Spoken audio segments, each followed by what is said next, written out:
Taylor Swift and Rihanna are both billionaires, but one is definitely richer. Swift built her fortune largely through music tours and owning her masters, while Rihanna made much of hers through beauty. Stay with me, because when you break down where their billions actually come from, the winner may surprise you. Let's start with the number everyone actually clicked for. As of the middle of 2026, Forbes has Taylor Swift's net worth at $2 billion, and other outlets tracking her more recent earnings have pushed that estimate even higher, with some now putting her north of $2.1 billion. That number makes her, according to multiple outlets, the richest female musician alive. Rihanna, meanwhile, sits at an estimated $1.4 billion, according to Celebrity Net Worth's most recent calculation, which places her as the second richest female musician in the world, behind only Taylor Swift. So on the raw scoreboard, Taylor wins. She wins by roughly $600 million to $700 million, depending on which estimate you trust. But the gap isn't just about who sold more records or filled more stadiums. It's about two completely different bets these women made at two completely different moments in their careers. And the fact that Taylor's bet involved keeping something Rihanna's bet involved giving half of it away. Here's the breakdown. Swift's fortune is built from music rights, master recordings, publishing, touring, concert film income, real estate, and retained earnings. Nearly all of it traces back to songs, her own songs, written by her, performed by her, and now crucially owned by her. She controls more of the assets behind her music than most artists, has completed the highest-grossing tour in history, and has turned that ownership into a financial engine that just keeps compounding. Rihanna's fortune tells a completely different story. The bulk of Rihanna's fortune comes from Fenty Beauty, with Forbes estimating the brand's value at approximately $1.4 billion. And Rihanna owns half of the company. The other half belongs to LVMH, the luxury conglomerate run by Bernard Arnault. On top of that, another $270 million of her net worth is reportedly from her Savage X Fenty lingerie line, which she also doesn't fully own. Her stake there sits around 30%. Read those two paragraphs again and you'll notice the difference immediately. Taylor's number is almost entirely music, almost entirely hers. No partners, no split. Rihanna's number is almost entirely business, and every dollar of it runs through a 50-50 partnership with one of the richest men on earth. That's not a footnote. That's the entire story of why the gap exists. And here's the twist that makes this scoreboard even more interesting. For years, Rihanna was actually the one ahead. She hit billionaire status first. She was the disruptor first. She proved that a pop star could walk away from music at her commercial peak and come back richer than anyone thought possible. Taylor didn't even become a billionaire, according to Forbes' own timeline, until years after Rihanna already had the title locked down. So how did the woman who got there first end up in second place? And how did the woman who got there later end up not just catching up, but pulling $600 million ahead? That's not a story about luck. That's a story about two very different relationships with the word ownership. And it starts more than a decade ago, with two women who had almost nothing in common except one thing. Neither of them wanted to just be famous. They wanted to own something. To understand how they each ended up where they are, you have to go back to the moments where each of them first realized fame alone wasn't going to be enough, and where they made the decisions that set every single dollar that followed into motion. Rihanna's path to $1 billion didn't start with a business plan. It started with an ending. By the mid-2010s, she was one of the biggest pop stars on the planet. Hits with Umbrella, Disturbia, Rude Boy, a run of chart domination that most artists never touch. But she hasn't released an album since Anti in 2016. And instead of following that album with another one, she walked away from the traditional pop star playbook entirely. She stopped chasing the next single. She started chasing a company. In 2017, she launched Fenty Beauty, and the way she launched it is the whole reason this story matters. Fenty Beauty is a 50-50 joint venture with French luxury goods conglomerate LVMH, meaning from day one, She wasn't just slapping her name on somebody else's product line the way most celebrity beauty deals work. She was a co-owner with equity, with a real stake in whatever the company became. That structure is the single most important decision in her entire financial story, because it meant every dollar the brand made afterward, half of it belonged to her. The bet paid off almost instantly. The brand achieved $100 million in revenue within its first 2 months, a number that stunned an industry used to celebrity fragrance lines fizzling out within a year. The reason wasn't just her fame, it was the product itself. Fenty offered 40-plus foundation shades, far more than most competitors at launch, at a time when women with darker skin tones routinely couldn't find a foundation that matched them anywhere in the mass market or even in prestige beauty. It wasn't a gimmick. It was a real underserved problem, and Rihanna solved it before any of the big beauty conglomerates bothered to. The industry noticed immediately. Competitors scrambled to expand their own shade ranges in what got nicknamed the Fenty effect. Time magazine named it one of the best inventions of the year, and by 2018, the brand generated $570 million in revenue in its second full year on shelves. That success snowballed. In 2018, she launched Savage X Fenty, a lingerie brand built on the same inclusivity playbook, going head-to-head with Victoria's Secret at a moment when Victoria's Secret's dominance was already cracking under public backlash over its narrow beauty standards. She followed that with Fenty Skin in 2020. She even launched a full luxury fashion house with LVMH in 2019, though that particular venture didn't survive, with both parties mutually deciding to end the partnership and shut down the business in 2021. Not every bet worked, but the two that mattered most, beauty and lingerie, did. By the summer of 2021, the math caught up to the headlines. Forbes crunched the numbers and made it official. Rihanna is now officially a billionaire, driven almost entirely by her stake in Fenty. She was named the youngest self-made billionaire woman in America, a title that had previously belonged to Kylie Jenner before Forbes controversially stripped it from her. Rihanna wasn't just rich, she was the proof of concept. Proof that an artist could step away from the music industry entirely at the peak of her fame and come out the other side with a fortune bigger than almost any album cycle could ever produce. This is the moment the entire who's richer conversation flips on its head, because at this exact point in time, in 2021, Rihanna was ahead of Taylor Swift, not close ahead. Taylor hadn't been named a billionaire yet by anyone. Rihanna had a Forbes headline confirming it. If you'd asked the question this video is asking back in the summer of 2021, the answer would have been immediate, and it would have been Rihanna. No debate. But here's the catch, and it's the catch that explains everything that happens next. Rihanna's $1 billion was never fully hers. It sat inside a company she split down the middle with a corporation that had its own priorities, its own timeline, and its own board. She'd built something enormous, but she'd built it as a partner, not as a sole owner. And partnerships, no matter how good the terms look on the day you sign them, come with a built-in ceiling. Half of everything is still only half. Meanwhile, 3,000 miles away, a country pop singer who'd spent years watching a private equity firm own the rights to her own voice was about to make the opposite bet, and it would take her past Rihanna in less time than anyone expected. While Rihanna was building a company from scratch, Taylor Swift was fighting to get back something that was already hers. The story starts in 2019 when her old label Big Machine was sold, and with it, the master recordings to her first 6 albums. Those masters ended up in the hands of Scooter Braun's Ithaca Holdings, in a deal Swift said she found out about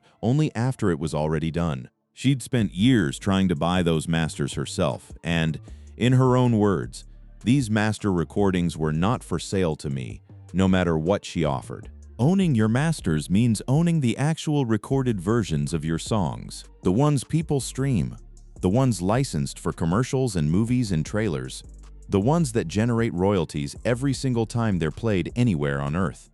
Without them, an artist can write every note and sing every word and still not own the thing that makes the money. That's exactly the position Swift found herself in. Someone else now owned her voice, and every time it played, someone else got paid first. 17 months later, it got worse. Braun sold the catalog again, this time to a private equity firm called Shamrock Holdings for about $300 million. Swift said she wasn't even given a heads up before the terms were finalized, later revealing that the sale came with contractual language that would let Braun keep profiting off her old catalog for years, no matter who owned it. Most artists in that position would have just accepted it and moved on. Swift didn't. She did something almost nobody in the music industry had tried at that scale. She decided to make the masters she didn't own worthless by competing with them directly. She would re-record every album, note for note, and release Taylor's version of each one, giving fans, streaming services, and licensors a version of her music that she actually controlled and that paid her instead of Shamrock. Fearless, Taylor's version, came out in April of 2021, the same year. Notably, that Rihanna was being crowned a billionaire. Red followed later that year. Speak Now and 1989 followed in 2023. Each one topped the charts. Each one proved the same point over and over. Fans didn't care which version was the official one. They cared which version Taylor actually got paid from, and they streamed accordingly. But the re-recordings were only half the plan. The other half was about to become the single biggest live music event in history, and it would give Swift something Rihanna's business had never needed and never had: an audience willing to spend over $2 billion just to be in the room. This is where the gap between these two fortunes really opens up. The Eras Tour wasn't just a victory lap. It was a direct response to the Masters fight, a way to prove that Taylor Swift's music was worth more in her own hands than anyone else's. And the numbers it put up are almost hard to process.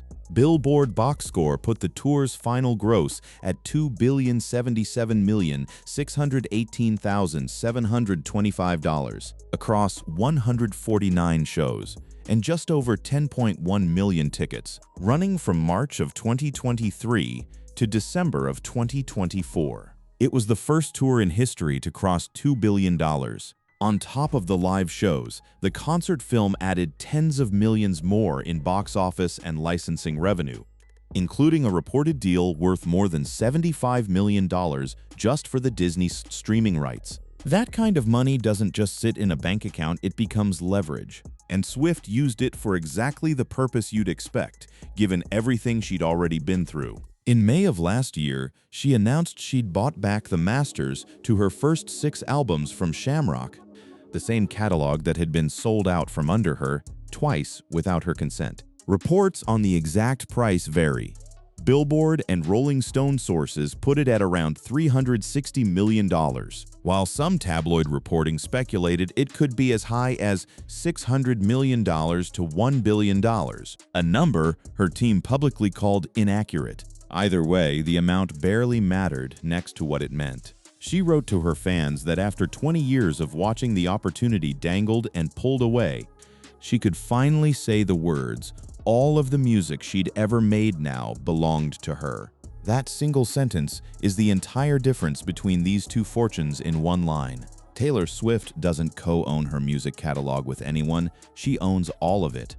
Every master, every music video, every concert film, every photo, every unreleased song. No 50-50 split, no corporate partner with its own agenda sitting across the table. Compare that to what happened to Rihanna's business in the same window of time. In 2025, Forbes revised her wealth estimate downward by roughly $400 million, citing flat sales growth at Fenty Beauty and executive departures at Savage X Fenty. Reports even surfaced that LVMH had explored selling its stake in the company entirely, with current market assessments valuing the whole company between $1.5 and $2 billion, well down from the $2.8 billion peak valuation Forbes had once put on it. Rihanna doesn't control that decision alone. She owns half the company, but the other half belongs to a conglomerate with its own board, its own portfolio priorities, and its own reasons for wanting in or out of the beauty business at any given moment. That's the mechanism laid bare. When Taylor Swift's asset needed defending, she used her own leverage, her own tour revenue, her own negotiating position, and she bought her way to full ownership. When Rihanna's asset hits a rough patch, the outcome isn't entirely up to her. It's up to a negotiation with a partner who has veto power over half of everything. None of this makes Rihanna's business a failure. A $1.4 billion fortune built off a beauty brand she started from nothing is still one of the most successful entrepreneurial pivots any musician has ever pulled off. But it does explain, mechanically and specifically, why the woman who got to $1 billion first isn't the one sitting on top of the scoreboard now. And it sets up the only question left to answer. Now that both fortunes have taken their final shape for this chapter, what does each of them actually control going forward? And who's really positioned to keep growing from here? So let's put the full picture on the table, side by side, because the numbers only tell half the story until you see what's actually sitting behind them. Taylor Swift's fortune, now estimated north of $2 billion by Forbes, is built on assets she controls outright. Her masters, all of them are hers. Her publishing is hers. The Eras Tour money is hers. The concert film money is hers. There's no co-owner who can outvote her. No corporate partner who can decide to sell out of the business she built. Some estimates from other outlets tracking her most recent earnings put the number even higher, closer to $2.1 billion, which would make her, according to that math, wealthier than even Jay-Z. Whatever the exact figure, the pattern underneath it is consistent everywhere you look. Full ownership, full control, and a fortune that grows every time one of her songs gets streamed, licensed, or performed, without anyone else getting a say. Rihanna's fortune, sitting at an estimated $1.4 billion, tells a different kind of success story, one built on spotting a gap in an entire industry and building a company to fill it before anyone else did. Fenty Beauty remains the largest contributor to her wealth, with her 50% stake now valued somewhere between $700 million and $1 billion, depending on which estimate you trust, plus her smaller stake in Savage x Fenty. She built that from a standing start in 2017, using her own name and her own instinct for an underserved market, and turned it into one of the most influential launches the beauty industry has ever seen. That's not a smaller achievement than Swift's. It's a different one, built on a different bet. The bet was simple, even if the outcome complicates it. Rihanna traded half her upside for a partner with global manufacturing, retail placement in every Sephora on the planet, and the kind of scale a solo artist could never build alone. That partnership is exactly what got Fenty Beauty to $100 million in revenue in its first 2 months. But it's also exactly why, when the market cooled and sales went flat, her net worth took a $400 million hit that wasn't entirely in her hands to prevent. Ownership shared is still ownership, but it's ownership with someone else holding half the wheel. Swift's bet worked the opposite way. She spent years as the artist with no leverage, watching other people sell her own voice back and forth without her consent. And when she finally got the power to change that, through a $2 billion tour that only she could have sold, she used every bit of it to make sure nobody could ever do that to her again. No partner, no board, no split, just full ownership of everything she's ever made, bought back with money that came directly from people paying to hear her sing songs she now fully owns. So who's actually richer?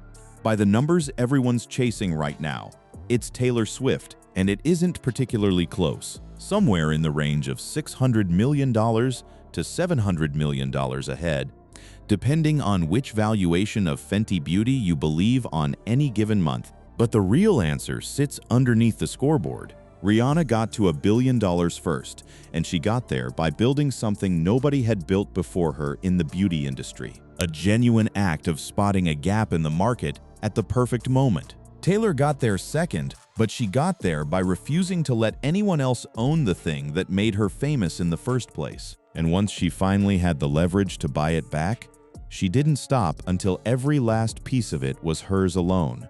Both women proved the same lesson from two different directions. The woman who owns half of something built to $1 billion. The woman who owns all of something built to $2 billion. Fenty Beauty's next chapter is still being written, with LVMH's future involvement still an open question. Taylor's catalog, on the other hand, isn't going anywhere. It's fully hers. for good, with nobody left to negotiate with. That's not a gap that closes on its own. If anything, given how each fortune is structured right now, it's a gap that's built to grow,